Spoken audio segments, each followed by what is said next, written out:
13 दिन में ये तीसरी बार है जब भगवान राम की नगरी अयोध्या में सीएम योगी पधारे हैं।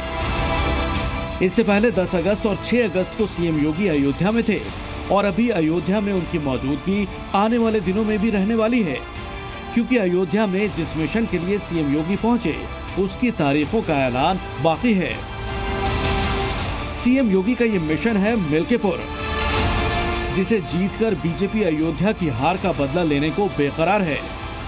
अयोध्या में सीएम योगी रोजगार मेले में शामिल हुए, युवाओं को नियुक्ति पत्र बांटे, लेकिन जब मंच से माइक संभाला तो हिंदुत्व, महिला सुरक्षा और दलित मुद्दे को धार देकर अखिलेश की साइकिल पंक्चर करने की कोशिश की।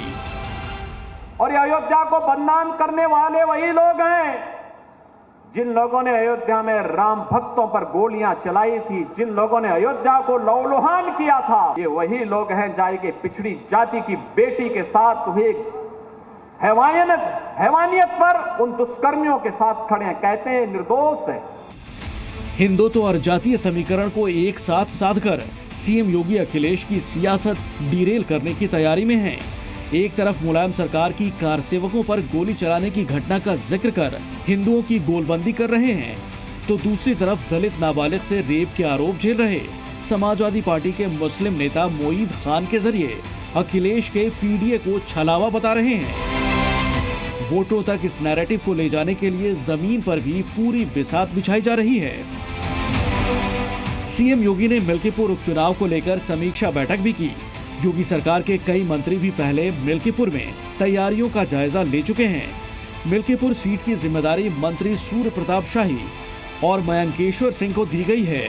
वहीं समाजवादी पार्टी की तरफ से भी अखिलेश के अयोध्या नरेश और फैजाबाद से सांसद अवधेश प्रसाद को मिल्कीपुर का प्रभारी बनाया गया है और प्रभारी बनते ही अवधेश प्रसाद ने मिल्कीपुर में लोकसभा चुनाव जैसी साइकिल दौड़ाने की मुनादी कर दी।